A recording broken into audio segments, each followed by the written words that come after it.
ರಾಜ್ಯದಲ್ಲಿ ದಿನದಿಂದ ದಿನಕ್ಕೆ ಬೇರೆ ಬೇರೆ ರೀತಿಯಾದ ವಿದ್ಯಮಾನಗಳು ನಡೀತಿದೆ, ಬೆಳವಣಿಗೆಗಳು ನಡೀತಿದೆ. ಇದರ ವಿಚಾರ ಮಾತನಾಡೋದಕ್ಕೆ ನಮ್ಮ ಜೊತೆ ಚಲವಾದಿ ನಾರಾಯಣ ಸ್ವಾಮಿ ಅವರಿದ್ದಾರೆ. ಅವ್ರಿಗೆ ಮಾತಾಡ್ಸೋಣ.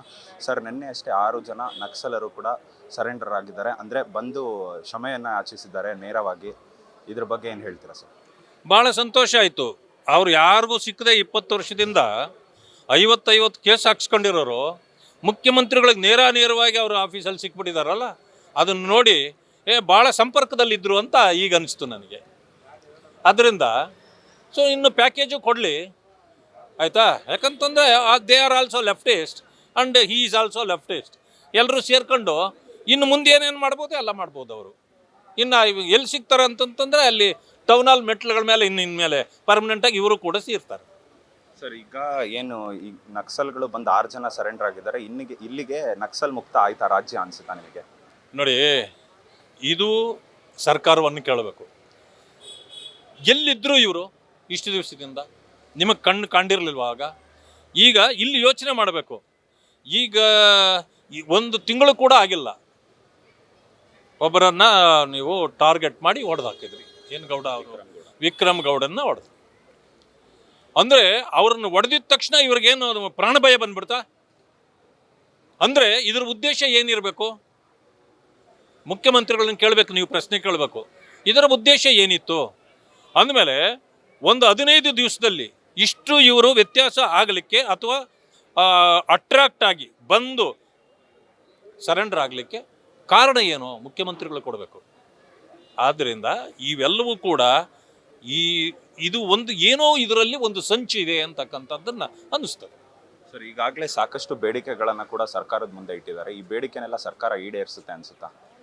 ನೋಡಿ, ಮುಖ್ಯಮಂತ್ರಿಗಳ ಹತ್ರ ಬರಬೇಕಿರಲಿಲ್ಲ. ಅವರು ಸರೆಂಡರ್ ಆಗೋದಿದ್ರೆ ಅವರು ಪೊಲೀಸ್ನಲ್ಲಿ ಸರೆಂಡರ್ ಆಗಬೇಕಾಗಿತ್ತು. ಇದು ವ್ಯವಸ್ಥಿತ ಪಿತೂರಿ ಇದೆ ಇದರಲ್ಲಿ.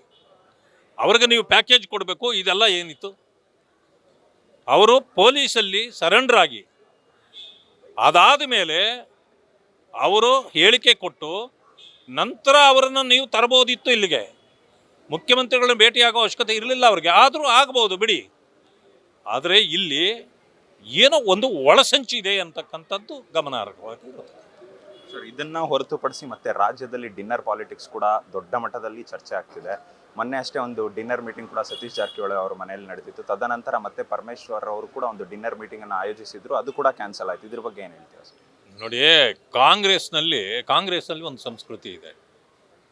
ಗಾಂಧೀಜಿಯವರು ಹೇಳಿದರು, ಮದ್ಯಪಾನ ಮಾಡುವವರು ಕಾಂಗ್ರೆಸ್ಸಿನ ಸದಸ್ಯರು ಆಗೋಂಗಿಲ್ಲ. ಅವರು ಇದರಲ್ಲಿ ಕಾನ್ಸ್ಟಿಟ್ಯೂಷನಲ್ಲಿ ಈಗಲೂ ಇದೆ, ಕಾಂಗ್ರೆಸ್ ಕಾನ್ಸ್ಟಿಟ್ಯೂಷನಲ್ಲಿ. ಆದರೆ ಅದಕ್ಕೆ ಬೇಕಾದರೆ ಯಾರು ಬೇಕಾದ್ರೂ ಎಲ್ಲಾದರೂ ಸೇರ್ಬೋದು, ಊಟ ಮಾಡೋಕ್ಕೆ ಮಾತ್ರ ಸೇರಬಾರ್ದು. ಅದರಲ್ಲೂ ನನಗನ್ಸಿದ್ದು ಪ್ರಪ್ರಥಮವಾಗಿ ಪರಮೇಶ್ವರ್ ಅವರು ಪರಿಶಿಷ್ಟ ಜಾತಿ ವರ್ಗಗಳನ್ನು ಒಂದು ಕಡೆ ಸೇರಿಸ್ತಕ್ಕಂಥ ಪ್ರಯತ್ನ ಮಾಡಿದರು. ಅದಕ್ಕೂ ಕೂಡ ಕಾಂಗ್ರೆಸ್ ಇವತ್ತು ಕಲ್ಲಾಕಿದೆ.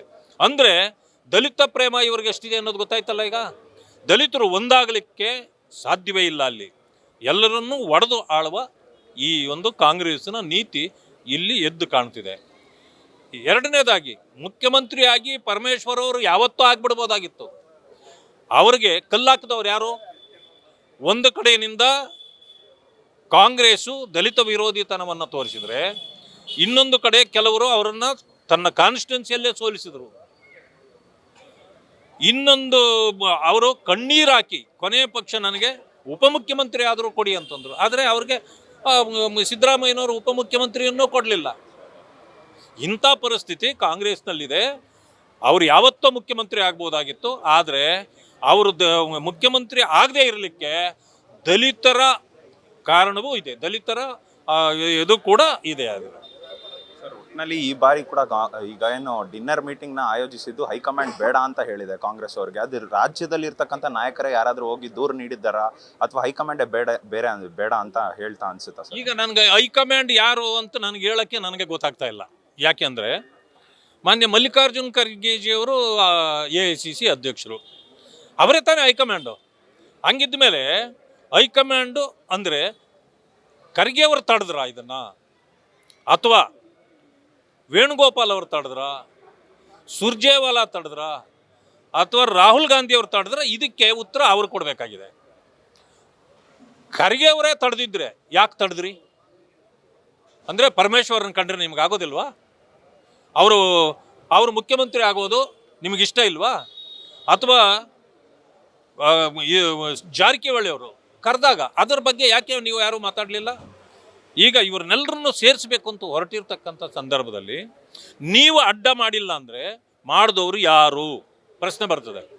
ಒಂದು ಸಮಯ ಸುರ್ಜೇವಾಲಾ ಅಥವಾ ವೇಣುಗೋಪಾಲ್ ಅವರು ಮಾಡಿದರೆ ನಿಮಗೆ ಗೊತ್ತಿಲ್ಲದೆ ಮಾಡಿದಾರಾ? ಗೊತ್ತಿಲ್ಲದೆ ಮಾಡಿದರೆ ನೀವು ಅಧ್ಯಕ್ಷರಾಗಿ ಏನು ಮಾಡ್ತಿದ್ದೀರಿ? ನಿಮ್ಮನ್ನೇನು ನಾಮಕಾವಸ್ಥೆಗೆ ಅಧ್ಯಕ್ಷರನ್ನು ಮಾಡ್ಕೊಂಡಿದ್ದಾರಾ? ಈಗ ರಾಜ್ಯದಲ್ಲಿ ಎಲ್ಲ ಮಾತಾಡ್ತಿದ್ದಾರೆ. ಮಾನ್ಯ ಖರ್ಗೆಜಿಯವರನ್ನು ರಬ್ಬರ್ ಸ್ಟ್ಯಾಂಪ್ ಥರ ಅಲ್ಲಿ ಇಟ್ಕೊಂಡಿದ್ದಾರೆ. ಇಲ್ಲಿ ನೋಡಿದರೆ ಅಧಿಕಾರ ನಡೆಸ್ತಾ ಇರ್ತಕ್ಕಂಥದ್ದು ವೇಣುಗೋಪಾಲು ಮತ್ತು ಸುರ್ಜೇವಾಲಾ ಅಂತ. ಇದು ಸತ್ಯನಾ ಅಥವಾ ನೀವು ತಡೆದಿದ್ದು ಸತ್ಯನಾ ಅನ್ನೋದನ್ನು ಅವ್ರು ಹೇಳ್ಬೇಕೀಗ. ನೇರವಾಗಿ ಅವರಿಗೆ ಪ್ರಶ್ನೆ ಮಾಡ್ತಿದ್ದೀರಾ? ಇದು ಹೌದಲ್ವಾ? ಯಾರು ಅಥಾರಿಟಿ ಯಾರು ಇರ್ತಾರೆ, ಅಧಿಕಾರ ಸ್ಥಾನದಲ್ಲಿ ಇರ್ತಾರೆ, ಅವ್ರನ್ನೇ ಮಾಡಬೇಕು.